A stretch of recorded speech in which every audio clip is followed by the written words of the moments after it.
Olha que interessante, tá? Aqui o trabalho traz uma relação de uma boa postura, tá?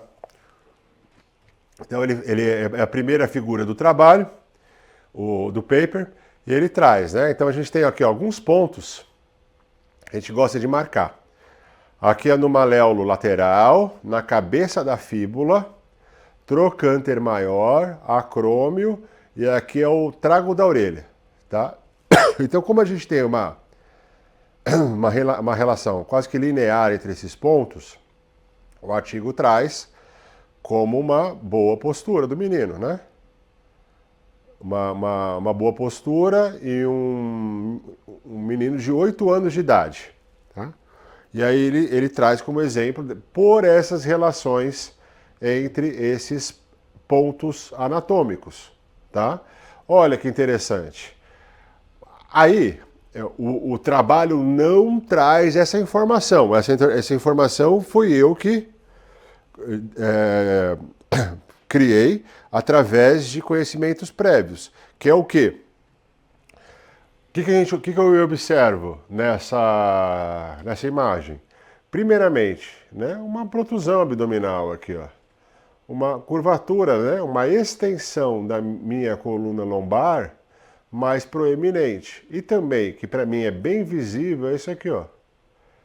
O bordo, o ângulo inferior da escápula destacado da pele. O que é chamado, né, quando a pessoa apresenta esse quadro, de tilt escapular. Se fosse uma inclinação anterior dessa escápula. Legal? E geralmente, quando a pessoa tem essa inclinação anterior da escápula, vai mudar a relação da cabeça do úmero com relação à cavidade glenoide.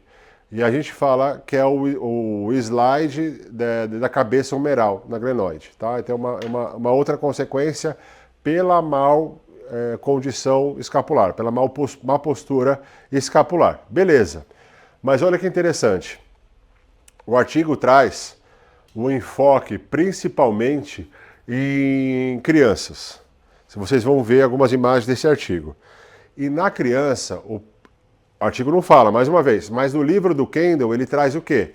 Que no processo de desenvolvimento ortopédico, de acordo com faixa etária, nós temos algumas posturas que são condizentes com aquela faixa etária.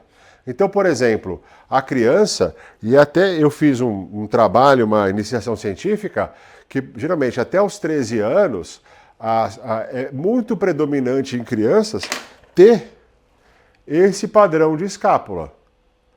O que é esse padrão de escápula? É a escápula, eu vou trazer a peça anatômica depois para a gente dar uma olhada, tá? Mas é a escápula que a gente fala em rotação inferior e inclinação anterior. E a criança faz o tilt. Então a escápula está mais próxima e está assim. E aqui. E é normal esse padrão escapular nessa idade. Por quê? Porque a criança vai crescer. O tórax vai expandir. O tórax onde a escápula é apoiada. Então nessa expansão torácica, a escápula acaba assumindo o seu padrão neutro numa idade de consolidação postural, numa idade que a pessoa já está com o físico determinado.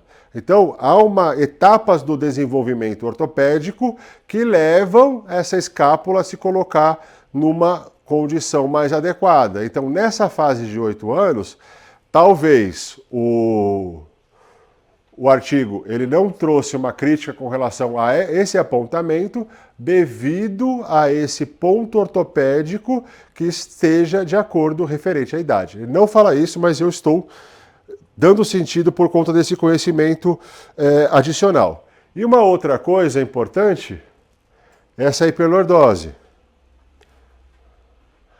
O que é causa ou consequência de uma hiperlordose? É a protusão abdominal. Tá? Então, a protusão abdominal pode ser causa ou consequência. Você tratar essa protusão abdominal, você tratar essa musculatura mais intrínseca da secção média corporal, você tem um bom resultado, independente se é causa ou consequência. porque a condição, a intervenção é a mesma. Beleza. Agora, o que acontece também na criança? Tá? Isso é um conhecimento de uma outra literatura que é muito boa referente à questão postural, que é o livro da professora Ângela Santos, que é o Diagnóstico Clínico Postural, que ela nos traz que também na criança, geralmente ela não tem uma maturação da musculatura de transverso abdominal. O transverso abdominal ainda não tem a sua melhor condição de ativação, de contração, tá? de proteção ali, de contenção. Né? O transverso do abdômen é uma musculatura profunda, ela é a mais profunda do grupo dos músculos abdominais. E por que o transverso chama transverso? Porque as fibras são transversais. Então elas se ligam aqui na frente, na bainha do reto, e se ligam atrás na face tóraco-lombar. Então quando eu contraio o transverso, eu contraio anteriormente e consigo tracionar a face tóraco-lombar, também me protegendo posteriormente, fazendo como se fosse um cinturão. E aí quando eu contraio o transverso, o que acontece? A minha cintura afina. Tá? Então, assim, por quê? Porque é esse sentido da fibra. Contraio, eu afino a minha cintura quando contraio o transverso. Agora, quando eu contraio e minha cintura expande, eu contraio o oblíquo.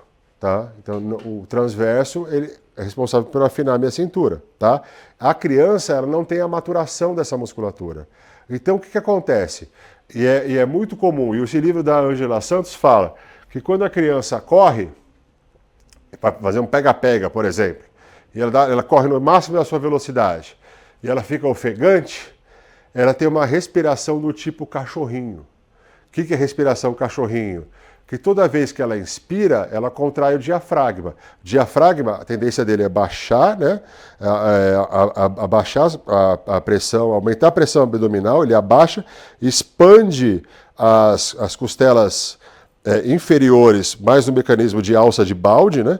Desse lado, dessa abertura para cá, e aí as costelas se expandem, diafragma baixa, aumenta a pressão abdominal. Não tem musculatura de transverso fixa, ativa, para sustentar essa pressão aumentada abdominal pela descida do diafragma, o que acontece? Há uma distensão dos órgãos internos. E aí o que acontece? O processo de expiração é passivo, e aí relaxa. E aí de novo, então inspira, abre, faz, cada movimento, cada ciclo respiratório, há uma respiração abdominal muito grande. Tá? Por quê? Porque não há essa maturação de transverso. Então, possivelmente, eu extrapolei que essa questão dessa hiperlordose seja por uma condição de falta de maturação desse transverso abdominal.